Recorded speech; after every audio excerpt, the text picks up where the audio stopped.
నమస్కారం. RTI 9 news కి స్వాగతం. సంగారెడ్డి జిల్లా సదాశివపేట పట్టణంలో భూభారతి చట్టం 2025పై అవగాహన సదస్సులో పాల్గొన్న నిర్మల జగ్గారెడ్డి టీజీఐఐసి చైర్మన్, జిల్లా కలెక్టర్ వల్లూరి క్రాంతి చేతుల మీదుగా సదాశివపేట మండలంలో గల నాగులపల్లి ప్రాథమిక పాఠశాల యొక్క కరపత్రాన్ని విడుదల చేశారని మండల విద్యాధికారి ఎన్ శంకర్ తెలిపారు. ఈ సందర్భంగా కలెక్టర్, అమ్మ ఆదర్శ పాఠశాల కమిటీల ద్వారా ప్రభుత్వ పాఠశాలలను బలోపేతం చేసుకోవాలని, ప్రభుత్వ పాఠశాలలో విద్యార్థుల సంఖ్యను పెంచుకోవాలని సూచించారు. ఈ కార్యక్రమంలో ఆర్డీఓ, భూభారతి జిల్లా nodal officer Ravinder Reddy, MRO Saraswati, MPDO Lakshmi, CDC chairman Ram Reddy, ఆత్మ కమిటీ చైర్మన్ ప్రభు, మార్కెట్ కమిటీ చైర్మన్ కుమార్, పూర్ణకృష్ణ, ప్రధానోపాధ్యాయులు జయకృష్ణ, ప్రవీణ్ కుమార్, నాగులపల్లి గ్రామ ప్రజలు పాల్గొన్నారని మండల విద్యాధికారి ఎన్ శంకర్ తెలిపారు.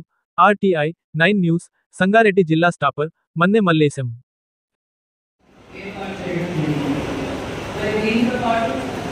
ఎక్కడైనా ప్రభుత్వ భూమిలో కానీ, నిషేధిత భూమిలో కానీ, ఎండోమెంట్స్ కానీ, ఒక్క భూమిలో కానీ ఏవైనా నిషేధిత ట్రాన్సాక్షన్స్ జరిగితే అవి మళ్ళీ కూడా సవరించడానికి సిసిఐ రేట్కు సవరించే డివిజనల్ పవర్స్ అనేది ఇవ్వడం జరుగుతుంది.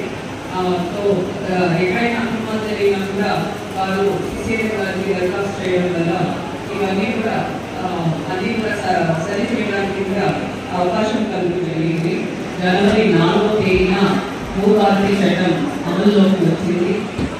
ఆ రోజు నుంచి 3 నెలల లోపల అంటే మన ఏప్రిల్ 14వ తేదీన డాక్టర్ బిఆర్ అంబేద్కర్ గారి జయంతి రోజున భూభారతికి సంబంధించిన నియమాలు కూడా విడుదల చేసి భూభారతి పోర్టల్ కూడా లాంచ్ చేయడం జరిగింది.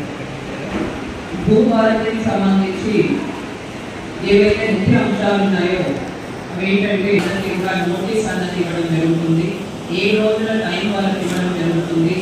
ఏవైనా అబ్జెక్షన్స్ వస్తే పార్టీస్ అందరికీ కూడా హియరింగ్ పెట్టి ఒక స్పీకింగ్ ఆర్డర్ అన్నది తహసీల్దార్ ఇవ్వాల్సి ఉంటుంది. ఇది చేయడం వల్ల ఏంటంటే తప్పులు జరగకుండా ఉంటాయి. ఇంతకుముందు కొంతమంది రైతులు వచ్చి కంప్లైంట్ చెప్పేవారు, మాకు తెలియకుండానే మా పేరు మార్చాలని. కానీ ఇప్పుడు ఈ notice system, field enquiry system మరియు హియరింగ్ అన్నది కంపల్సరీ చేయడం వల్ల ఇటువంటి తప్పులు అన్నవి జరగకుండా ఉంటాయి. దాంతోపాటు ఒకవేళ తహసీల్దార్ పాస్ చేసిన ఆర్డర్ మీద ఏదైనా అసంతృప్తి ఉంటే అప్పీల్ సిస్టమ్ కూడా ఇంట్రడ్యూస్ చేయడం జరిగింది. ఇది వరకు ఒకసారి ఆర్డర్ ఫైనల్ అయిన తర్వాత సివిల్ కోర్ట్ ఒకటే వారికి ఫైనల్ రిసార్ట్గా ఉండేది. కానీ ఇప్పుడు సెంటెన్స్ అప్పీల్ సిస్టమ్ అనేది ప్రవేశపెట్టడం జరిగింది. తహసీల్దార్ ఇచ్చిన ఆర్డర్ మీద ఆర్డీఓ అప్పీల్ చేయొచ్చు, ఆర్డీఓ ఇచ్చిన ఆర్డర్ మీద కలెక్టర్ గారికి అప్పీల్ చేయొచ్చు, అలానే కలెక్టర్ ఇచ్చిన ఆర్డర్ మీద ల్యాండ్ ట్రిబ్యునల్కి అప్పీల్ చేయొచ్చు. దీంతో పాటు ఒక ముఖ్య చేంజ్ ఏమంటే అధికారాలను కూడా వికేంద్రీకరణ చేయడం జరిగింది. ఇంతకుముందు కొన్ని సమస్యల కోసం కలెక్టరేట్ వరకు, కొన్ని సిసిఎల్ఏ వరకు కూడా రైతులు వెళ్ళవలసిన అవసరం ఉండేది. ఇప్పుడు మెజారిటీ ఆఫ్ ద ప్రాబ్లమ్స్ తహసీల్దార్ లెవెల్లో అలానే ఆర్డీఓ లెవెల్లో పరిష్కారం అయ్యే విధంగా ఈ సిస్టమ్ అనేది ఏర్పాటు చేయడం జరిగింది. నిషేధిత జాబితా నుంచి చేయడం మాత్రమే కలెక్టర్ వరకు చేయడం జరిగింది. 5 లక్షల లోపల ఉన్న భూమి విలువ ఉన్న ఎటువంటి భూ సమస్యలన్నీ కూడా ఆర్డీఓ లెవెల్లో అయిపోతాయి. అలానే ఏదైనా పాత రికార్డులో సవరణలు కావాలన్నా, ఏదైనా మిస్సింగ్ కొత్త ఎంట్రీ కావాలన్నా ఇవన్నీ కూడా తహసీల్దార్ లెవెల్లో అయ్యే విధంగా ఏర్పాటు చేయడం జరిగింది. సో దీనివల్ల రైతులు వాళ్ళకి అందుబాటులో ఉన్న తహసీల్దార్ మరియు ఆర్డీఓ ఆఫీసులలో పరిష్కారం అయ్యే విధంగా ఈ సిస్టమ్ అన్నది ఏర్పాటు చేయడం జరిగింది.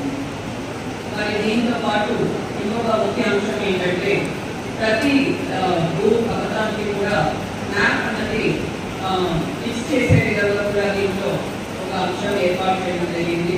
సో ప్రతి సేవలు కూడా అందించడానికి చట్టంలోనే ఏర్పాటు చేశారు. సో మండల లీగల్ సర్వీస్ అథారిటీస్ మరియు డిస్ట్రిక్ట్ లీగల్ సర్వీస్ అథారిటీస్ ద్వారా పేద ప్రజలకు, మహిళలకు, షెడ్యూల్ కులాలకు, షెడ్యూల్ తెగలకు ఏవైతే భూ సమస్య పరిష్కారాలు ఉన్నాయో అవి పరిష్కరించడానికి ఉచిత న్యాయ సేవలు కూడా అందించే విధంగా ఏర్పాటు చేశారు.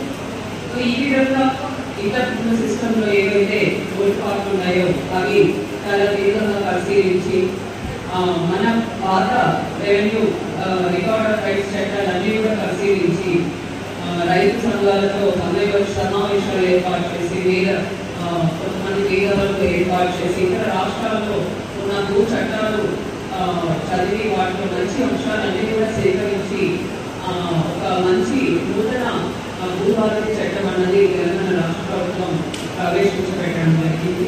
మరి మీ అందరూ కూడా సద్వినియోగం చేసుకోవాలని కూడా కోరుతూ సెలవు తీసుకుంటున్నాను. మాత్రం పని మాత్రం చేసి పెట్టండి. మీ పనికి మేము ఎలాంటి ఆటంకం కలిగించమని అధికారులు కూడా ఇవ్వడం జరిగింది. మరి ఇంత మంచి అవకాశం తెలంగాణ ఉందంటే మనం నిజంగా 10 ఏళ్ళ కలిసిన తెలియదు. మరి వచ్చిన సంవత్సరం నాకు అయిపోయిన తర్వాత ఇంత సంతోషంగా ఇంతమంది ఎక్కడైనా ఏదైనా ప్రోగ్రాం గతంలో చూసినామా ఈరోజు చూడండి మొత్తము ఈ ఆలయ ఒక పండగ వాతావరణం. పండగ అంటే పంటలు వస్తుంది పండగ. మరి ఈరోజు మన భూమి మనకు వస్తుంది. మనకి ఎలాంటి సమస్య లేకుండా ఈజీగా చేసి పెట్టే అధికారులు మన దగ్గర పైసలు ఉండదు. పేపర్ జిరాక్స్ చేస్తున్నాం, భూమి ఉన్నది కానీ జిరాక్స్ చేస్తున్నాం పైసలు.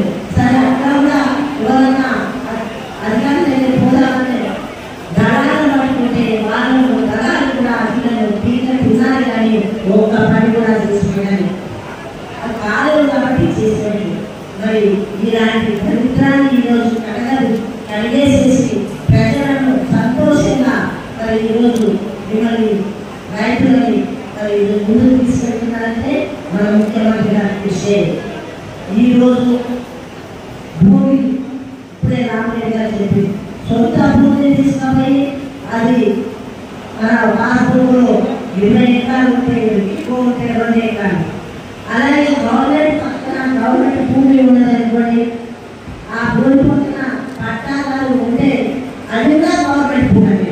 గవర్నమెంట్ పక్కన ఉన్న భూమి సర్వే నెంబర్ ఉంటే ఎవరైనా పట్టా భూమి పక్కన ఉందనుకోండి, గవర్నమెంట్ భూమి ఎన్ని ఎకరాలు ఉంటే ఇది 20 ఎకరాలు 30 ఎకరాలు కూడా గవర్నమెంట్ అని రాసింది.